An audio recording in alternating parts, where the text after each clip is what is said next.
नमस्ते, आप सभी का स्वागत है आज के इस कार्यक्रम में और आप सभी से अनुरोध है कृपया चैनल को सब्सक्राइब करें और वीडियो को लाइक भी करें। कल मैंने एक प्रिलिमिनरी स्टैटिस्टिकल एनालिसिस की थी पश्चिम बंगाल की और उसको एसआईआर के आंकड़ों के साथ जोड़कर देखा था और उसको आप लोगों ने बड़ा एप्रिशिएट किया और मेरे से ये भी काफ़ी लोगों ने अनुरोध किया कि कृपया इसको आप लगातार इसकी चर्चा करते रहें। तो अब लगातार चर्चा की बात तो ये है कि देखिए मैंने आपको कल जो मोटा-मोटा बताया था, तो उसमें मैंने आपको ये बताया था कि भई जो तृणमूल के जो टॉप 100 जो हैं उनको 40,000 एवरेज वोट मिला और उनका जो एवरेज है वो 40,000 है, टॉप 100 में और बाकी में 12,000 है। तो ये एक बड़ा मोटा-मोटा सा एक अ,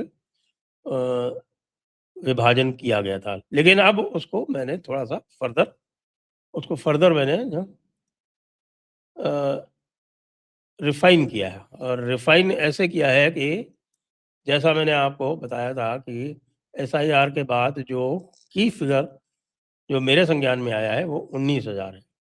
कई लोगों ने कल ये भी पूछा कि भई आप ये कैसे कह रहे हैं कि जो एएसडीडी है, वो एएसडीडी तो जब कभी भी जब इलेक्टोरल रोल की सफाई होती है, उनका क्लीन अप होता है, तो ये देखा गया है कि जो टर्नआउट है, उसका प्रतिशत बढ़ जाता है।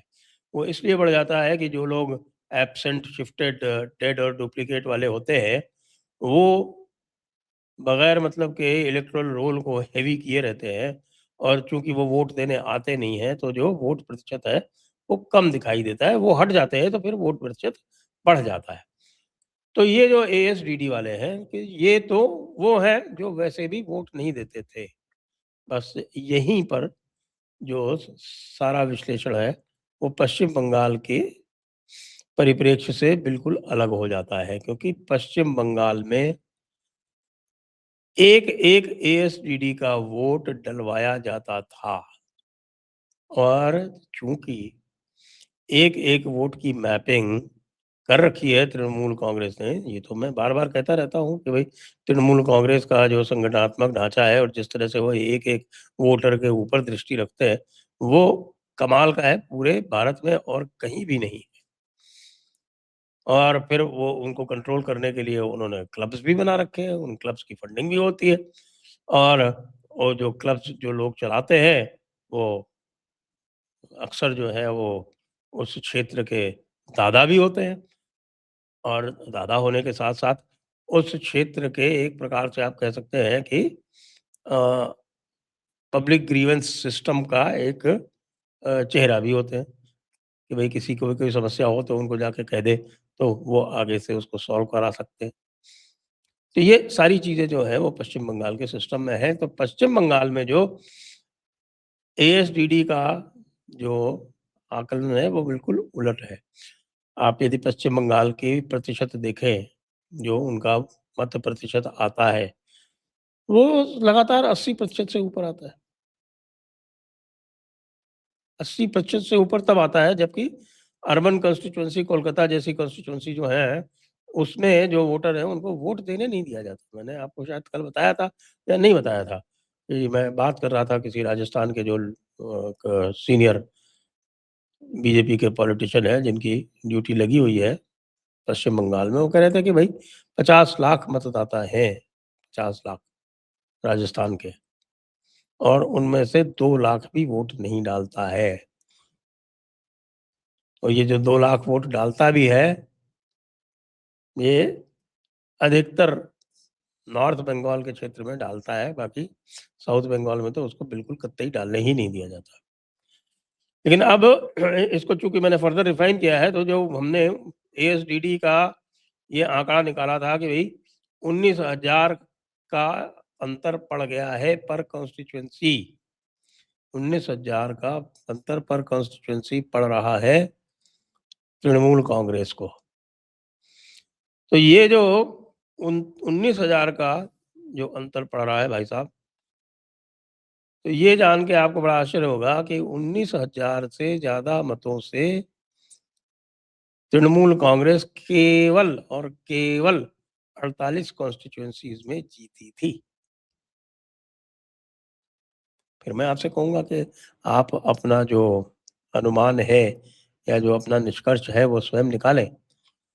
लेकिन यदि 19,000 है, या अब थोड़ा लोग कहते हैं कि नहीं भाई इतना ज़्यादा नहीं, थोड़ा कम करिए, तो यदि 15,000 का भी आंकड़ा है तो 15,000 भी तृणमूल कांग्रेस जो थी वो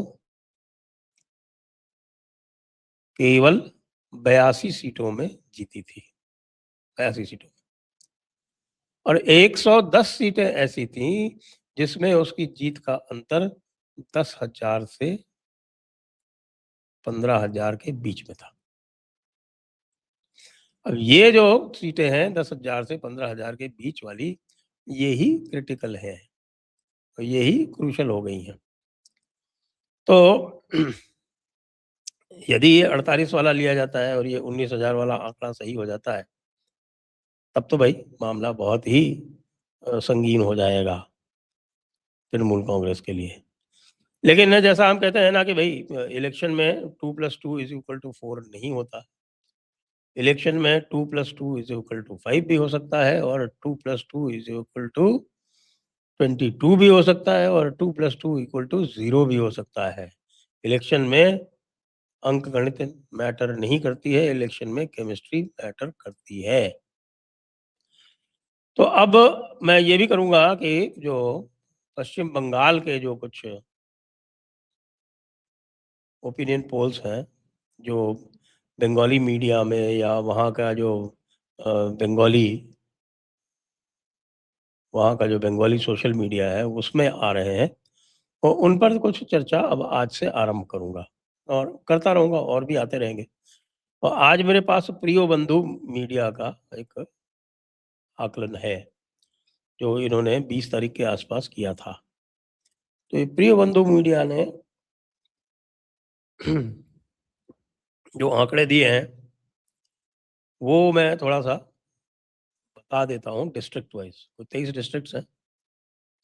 पहले डिस्ट्रिक्ट वाइज़ बता देता हूँ, फिर आपको टोटल बता देता हूँ, और फिर इनकी क्या रिलायबिलिटी है, वो भी बता देता हूँ। तो एक बात और भी कहूँ कि पिछली बार अधिकतर ओपिनियन पोल गलत इसीलिए हुए थे क्योंकि ओपिनियन पोल सभी ये मान के चलते थे कि जो वोटिंग है वो जैसे नॉर्मल दूसरे स्टेट्स में होती है उसी तरह हुई थी, लेकिन ऐसा था नहीं, क्योंकि वोटिंग में एएसडीडी शामिल हो गया था पश्चिम बंगाल में, और वोटिंग में बहुत सारे लोगों को रोका भी गया था। ये चीज़ जो थी, वो जो लोग ओपिनियन पोल कर रहे थे, वो उसको अकाउंट फॉर नहीं कर पाए थे। अकाउंट फॉर कर लेते तो यही रिज़ल्ट आता जो अल्टीमेटली आया।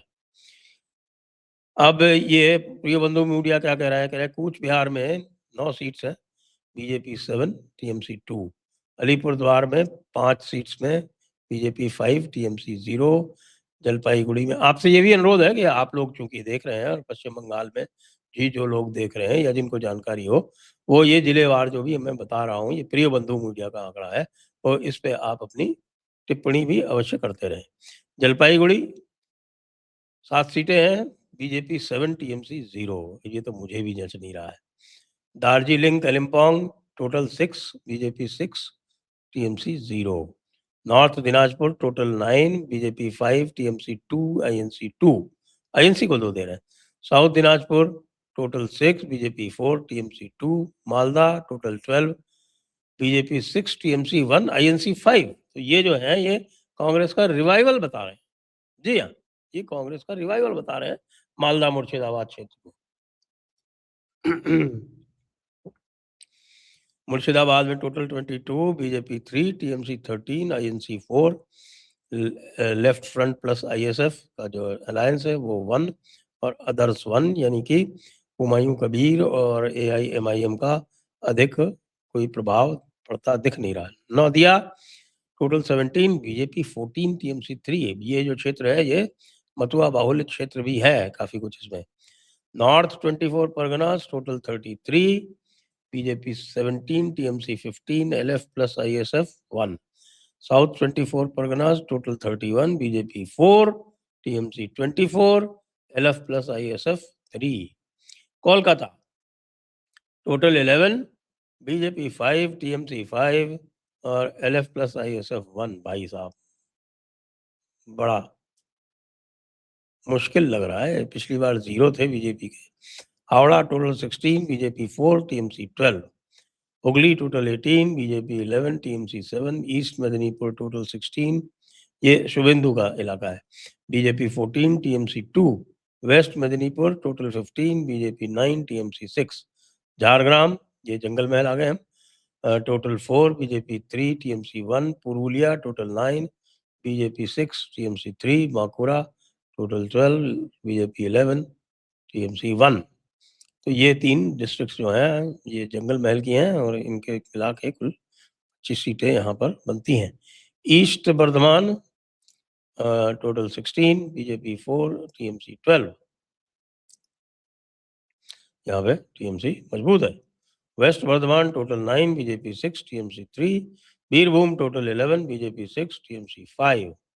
और ये जो टोटल इनका बनता है वो टोटल बनता है साहब BJP 157, TMC 119, INC 11, LFISF 6, others 1।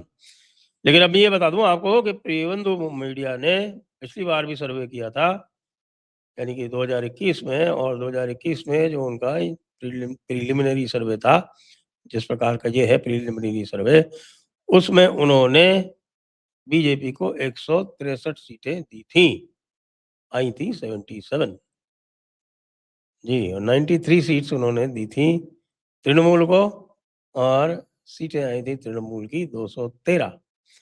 तो it is for you take it with a pinch of salt, या आप सोचते हैं कि जो मैं कैविएट लगा रहा हूं कि पिछली बार ओपिनियन पोल इसलिए गलत हुए थे कि उन्होंने 19,000 का फिगर हर कॉन्स्टिट्यूंसी में नहीं जोड़ा था, वो जोड़ देते तो मामला उल्टा पड़ जाता। जय हिंद, जय भारत, वंदे मातरम।